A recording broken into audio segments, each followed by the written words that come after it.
Okay, cool. A couple things just while I have you here. Try to message me if we have, one-on-one conversations. If you need to reach out to me, try to message me through the Discord DMs. That's just where I'd prefer to get like your form videos and have questions and whatnot. And then you have everything in one area. So I would recommend like creating a folder if you have an iPhone and you can like stack apps into like one app. I would create a folder, title it Frequency, have the Frequency app, have the Discord app, maybe have your MyFitnessPal. Everything is right there then. So you don't need to go through a million different things. And then you'll be opening the Discord more often, up to date with the group chat, getting more inspiration, more motivation. And then that's also where we'll be communicating. You'll miss the calls, stuff like that. So I think that's it. I don't think any other big announcements, but yeah. Okay, so this is a fun topic. I know there's always quite a few people on the roster, I feel like, that are kind of going through this here or there. We all do. That's why we all go through the ebbs and the flows of the fitness journey. And the journey it is. It's not ever going to be perfect. Newsflash. Okay, no matter how far along you get into it. And if anything, the further along you get into your fitness journey, the more that the more time you have, essentially, right? So if I actually just took an entire week off of the gym, and just physically and emotionally, I'm going to feel a little bit different because exercise is proven to change your brain chemistry. It's proven to help your digestion. Like, you're going to feel a little different. And I feel so much better after that workout. However, if this was me a couple years ago, I would have completely beat myself up, thought I lost all my progress, been shaking in my boots, sort of thing. But at the end of the day, like, if we're being honest, after you have been training and intentional with your food and your workouts and you have a good amount of muscle built for years, you can kind of afford to take a week off or maybe 2 weeks off in the summer or whatever that is, so it comes with time. You also aren't with Frequency your entire lives. I mean, you could be. We should start a lifetime program, but we don't have that right now. And so maybe you're dedicated to be with Frequency for 6 months, 12 months, 18 months. And in that time frame, you're dedicated to really carving out this small fraction of your life to be balls deep, real dedicated to this. Okay. But and so within that time frame, obviously we do want to be giving it the most amount of effort and showing up the best that we can. However, life is still life, and as we'll kind of get into this, you'll benefit so much more from being able to fall off and get back on. Okay, there's so much to be learned in that because it's going to happen to everybody. And so yeah, let me get into this. So the first thing, these were supposed to be bullets showing at different times, but whatever. Don't read ahead, okay? Cover the screen. First thing, just be kind to yourself. That is like seriously the most important thing. And if the consequences of not showing up for a workout or the consequence of going on vacation and for having birthday cake or not hitting your macros for a day, if what that results in is you hating yourself that day, hating yourself for the week, the rest of the month, whatever it is, and basically just full of self-harm emotionally or even physically, over exercising or trying to restrict yourself, then that right there is actually the biggest issue you need to work on first. Before we, make your workouts more intense, or we focus on your form, or we focus on your food quality. If this is a reoccurring issue, write it in your check-in, and then let's have journal prompts and let's have actual tangible things to work with. Because if we make the risk like way too high, right? So if the risk is I will hate myself and I will be in this constant state of shame and guilt because I missed my workout, or because I went on this vacation, or I had a bachelorette party and I drank the entire time and then had French fries at night. If the risk to that is you hating yourself, or, turns into, like I said, those kind of like self-harm actions, then that's too high, right? We have set the bar, the risks factor too high. So how can we pull that down? Fitness is meant to be a part of your life, not your whole life. Believe me, that is something that took me a very, very long time to learn. Again, while you are in your time with Frequency, obviously it's going to be a bigger part of your life than maybe in other areas of life. But just going with the ebbs and flows of life and understanding that this is supposed to be fitting your lifestyle, not the other way around, is very important. And if it is going to fit your lifestyle, it has to be flexible, right? Shit happens in life. We have seasons. The earth has seasons. Our emotions have seasons. Our physical bodies are stronger and more energized, or literally just like healthier in certain seasons. And to be able to go with the flow of that, depending on your schedule and maybe timing a certain cut, maybe if you know that you and your family do a whole bunch of shit during the holidays, or you love to bake and whatnot, maybe doing a cut throughout the holidays isn't the best idea. Maybe we should save that for February if you're more free, or if you have a whole bunch of weddings from January to March, that probably isn't the time that we should dive into that, right? So understanding some kind of like the flexibility of your program is very, very important. And then also the biochemicals effect of shame and guilt outweighs a missed workout or having donuts or whatever it is, for real. If you feel that shame or those deep, like unworthy thoughts or self-punishing thoughts, that right there, like we are just chemicals, okay? We're just chemistry, a whole bunch of things wiring and firing together. In order to produce that emotion and that vibration, which by the way, shame and guilt are the lowest vibrations. And we're in frequency fitness. If we're on the frequency spectrum, we're going to be high. Okay. We are not going to the absolute lowest one of guilt. But yeah, the biochemicals effects of that is outweighs missing a workout or donuts or whatever, because that is just such an awful form of stress. And it takes so much to get out of that, more than it does to burn off 100 calories or whatever. Okay. So I really highly recommend taking a zoomed out approach. If we look at your last 6 months and how you spent the majority of your time, was the majority of the time you ate at home, the majority of the time you hit your macros, you've maybe missed 2 or 3 workouts in the last 3 or 4 months, then you're fine. Okay. And to constantly remind yourself of taking that zoomed out approach is very important. And I would just highly recommend to keep doing that to yourself.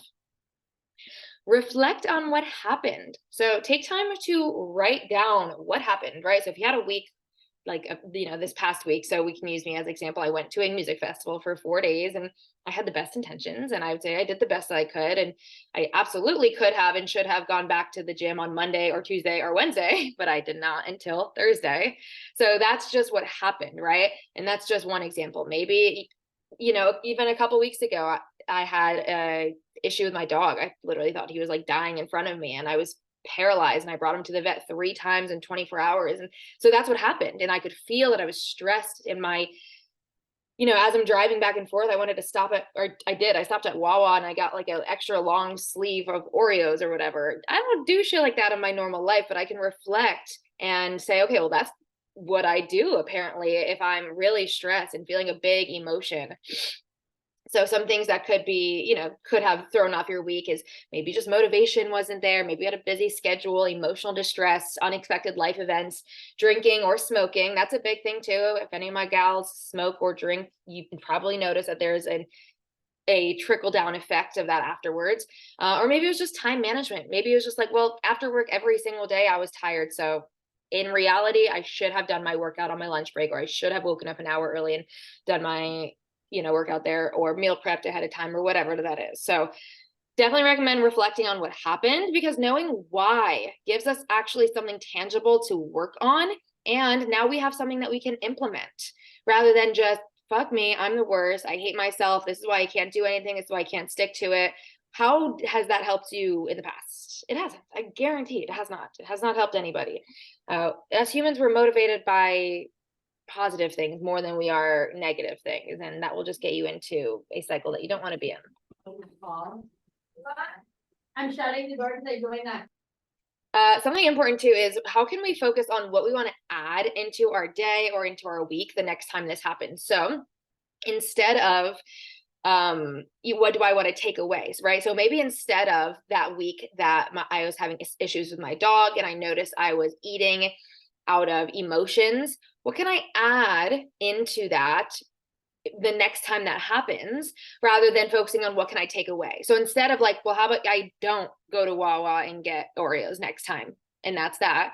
How about instead, well, I could add in a walk throughout the day so that that can manage my stress. It can improve my digestion since I'll be having different foods, and it will obviously increase my steps and my movement since that week was very different, right? Or like we said, I was super tired after work every single day. So what can we add into it instead of like, well, I'm just not going to be tired now.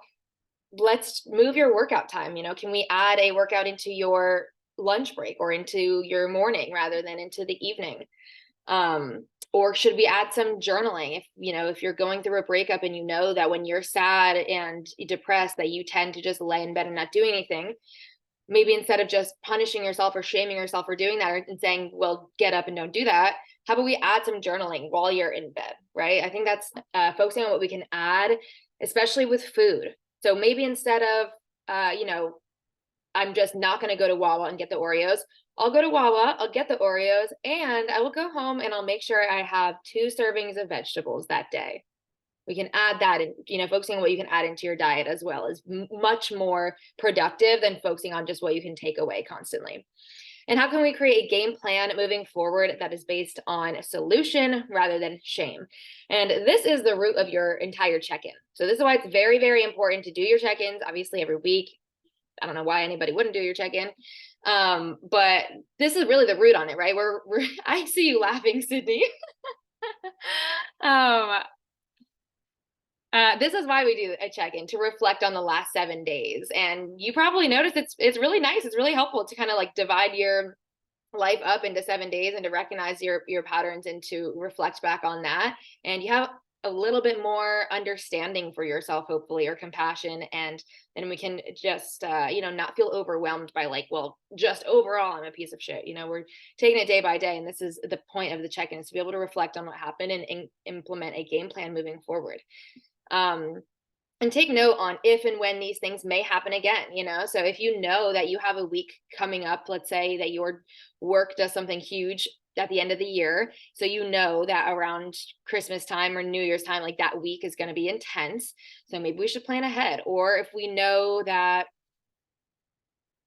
I don't know, if your dog is really down bad and he's going to get sick again, hopefully he doesn't, to have something in place. So to just know when these things may happen again. Or let's say I know I'm going to another music festival around Thanksgiving time. I can have something set in stone, like having meals prepared or making sure I bring a stove with me as I go camping and things like that. Also, super, super important to set realistic goals. Focus on one thing at a time to improve on. And when I say one thing at a time, that does not mean like overall. So, it's not like just in the beginning of your fitness journey, you should focus on steps, or just in the beginning of your fitness journey, you should focus on workouts. Like sometimes we get to a point where it's like, I need to pull away all of these different factors that we've added in. And this week, I just need to focus on stress management. That's all. I need 5 minutes a day of a guided meditation. And if I do that every single day, that is the most successful week I've had. Okay. So it doesn't need to be constantly adding on to the load. Meet yourself where you're at, because the end goal will always be there. It'll always be a work in progress. Like I'm 10 years into this and there is still an end goal. There's still always something to accomplish. So if you only find satisfaction and your only goal is, to when you're at 140 pounds and you're absolutely shredded and your ass is fat and you're just happy and energetic all the time, that's great. You're going to be chasing that forever, probably, right? We can always be like a little bit healthier or a little bit happier, or there will just be ebbs and flows, and the big goal will always be there. So to make sure that you have small goals to focus on as well. How can you be 1% better, this upcoming week, or just the next time I go to a 4-day music festival, how can I ensure that maybe I get to the gym the following Tuesday rather than the following Thursday? Okay. And then what's one thing we can turn our attention to? Like I said, even if the other areas take a back seat. So I have, quite a few people who have been amazing, hitting everything for 6 months. And then on their 7th month, work got crazy, life got crazy, a death happened in the family or whatever. So all we're going to turn our attention to is just tracking food, not even focusing on hitting a protein goal, not even focusing on hitting a calorie goal, not steps, nothing. We're just focusing on tracking food or whatever that is. Maybe it's just water. Maybe it's just sleep. Okay. So what's one thing that's like the biggest thing is I want you guys to take away is I know there's so many different layers. I know I'd give you guys so many different goals, just like as we progress, because there is a lot of aspects, but that's not going to serve you constantly. And assess if you have an all or nothing mindset around fitness or other areas of life. You probably do. Most people do. Like, I'm all in or I'm all out. And as I've been writing this presentation, if you notice, anytime I write like fall off, I put quotes, because there is no falling off. Like, what are you on? What are you off? Maybe if you're doing like keto, or if you are doing 75 hard, right? If there's like some weird tangible like structure or dogma that you're following, yeah, then you fall off and then you have to start again, and then this is creating this all or nothing and extreme mentality. But what we're doing here is lifestyle, so that you can actually get the results, maintain the results without ever being miserable. So really there's nothing ever to fall off on. We're going to be able to meet you where you're at no matter what. So just assessing if you have that all or nothing mindset, of like, well, I had a chocolate chip cookie at lunch today, so like fuck it, I already went over on my carbs, so I'm just going to try again tomorrow, or I'm just going to start again on Monday. Start to notice those patterns, and also notice if you have it in other areas of life, and let's kind of rewrite those beliefs. So is there a belief that could be rewritten, or a belief that could just be more helpful? If you're noticing that this belief is ingrained, how can we rewrite that or change that to something that maybe is serving you a little bit better? Create a plan for the next day. And when I wrote day, I could not decide if I wanted to say day, create a plan for the next moment, create a plan for the next week, because like I said, it does not have to be like, oh, well, I'll start again tomorrow. Every moment is a new moment, so I think perception of time could be, you could either use it to help or to hurt. And when it comes to this new plan that you are creating, and let's say you went wild on your bachelorette trip last week and you're still recovering and you feel like you've lost all your progress, and the scale is literally up 10 pounds because of sodium and water and all that and lack of sleep. The plan that we take on, right, the thing that we start now, this next Monday, or for this next check-in, or if you feel like you've fallen off, it should not be more intense than what you just fell off from. Okay. And again, with the quotes, if you had, for the last 2 weeks, you've gotten one workout in and you were supposed to get 6 done over those 2 weeks. And if you haven't tracked any food, or maybe you've only tracked your breakfast over those days, and you're like, I'm tired of my shit, I've completely fallen off, let's get this thing, let's get back in action. The new plan you create should not be more intense. It should not be, all right, let's cut calories down, right? Let's go to 1,600 calories instead of 1,900 calories because you don't even know. You weren't even tracking food. How do you know? And we couldn't even adhere to that original plan. Making it more intense is literally your subconscious setting you up for failure and to repeat that cycle. That is that cycle of self-harm. Okay, so that's like a huge thing I see is, people get back from a week or whatever and they want to go like more intense. And I'm like, let's just pick up where we left off. Maybe let's just focus on one thing at a time. Duh. This is also the basis of your check-in. Okay, is to create a plan for that upcoming day, the upcoming week, or whatever it is. The plan should have built-in wins or achievements. Okay, you should be setting yourself up for success. Maybe something that like let's say your steps have been awful, but you're at least hitting 1,000 steps every day. Although, our original plan was 5,000 steps. Let's set your goal at 1,000 steps per day, because we know you will achieve it, because over the last 7 days, you did hit that. Perfect. We know you're having no issue hitting water.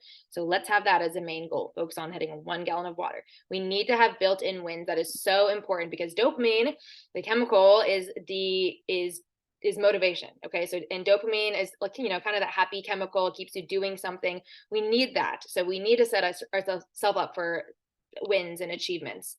And then also, like I said, meet yourself where you're at. Honestly, no need to like, be mean to yourself or to set unrealistic expectations, or, you feel like you've been a piece of shit for the last 2 weeks. So now this is your time to start 75 hard. Meet yourself where you're at. Okay.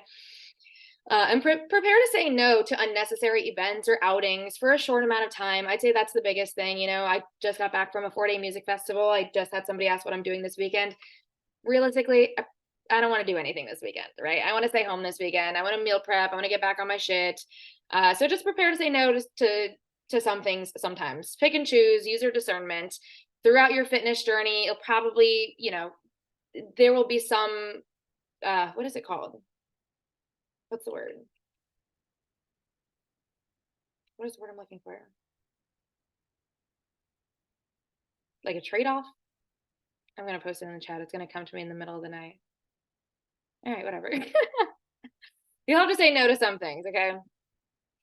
And your dedicated time frame to your fitness journey during that time will probably be a little bit more strict. Maybe you don't go out for every single friend's birthday, or maybe you just go out to the dinner part and you go home when everybody goes out, or maybe instead of getting a margarita with everybody, you get tequila water, okay? Use this as a learning opportunity, okay? The fitness journey is a self-inquiry journey. We should be learning about yourselves. This is not a time to, you didn't sign up for a boot camp. This isn't a self-punishment. This isn't a torture era, okay? Self-inquiry, learn about yourself. And you'll learn about your unconscious thoughts and emotional patterns, which is the most beneficial part. If you get anything out of, working with frequency or just having a fitness journey, this will be the most beneficial part, is to learn about yourself, to learn about your patterns, to, turn your attention inwards and to just have some self-observation. Having challenges is where progress and change can be made, right? So having the challenges is the most helpful part. If you start working with me and we don't have one challenge, or you hit your macros every single day for the whole 12 months we're working together, that's great. That's awesome. You probably didn't learn much, we probably didn't make any progress like internally or get over any hurdles. That's the most beneficial part. And so progress over perfection, 1% better each day. And sometimes it's not always linear. Very important to make sure that you don't build up resentment, don't build up shame, or just resistance to your health. Okay, so this is where, if we start correlating, if we're spending the majority of our thoughts around our fitness journey and they're negative or they're self-hating or, they're whatever, two extremes, this is where we build up subconsciously or consciously resentment and resistance towards your health journey. And you don't want to do that, I promise you, because after 5, 10, 15, 20 years of that, then you're 50 years old and you hate the gym, you hate fitness, you hate dieting. And I'm sure you probably ran into some 50 or 60-year-olds like that, where they're just so stuck in their ways. And it's like, somewhere along the lines, they've built up so much resistance towards their health, and that's only going to show later. Keep moving forward without extremes. It's kind of just like the moral of the story here. And every moment is an opportunity for a fresh start. You are not in debt because of any decision you've made or needing to make up for anything. So that's that.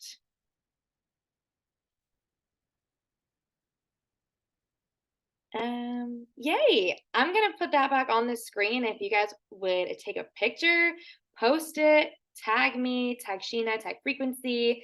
We'll be giving away a free supplement from Kion. So you could take a picture of this. I'll give you 10 seconds. Take your phone out, screenshot, post. Put it on your little story, tag, and we'll just choose a random winner to win something. All right. Any final thoughts? Anything you resonated with? Any questions or anything at all?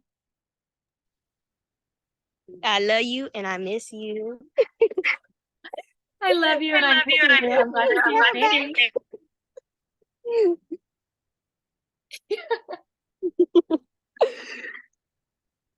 All right. Any other girly pops? Love you, Julia. Big love. All right, guys. Yay. Thanks, Morgan. All right. Good call. If you guys have any questions, you know the drill. If not, see you next week. Bye.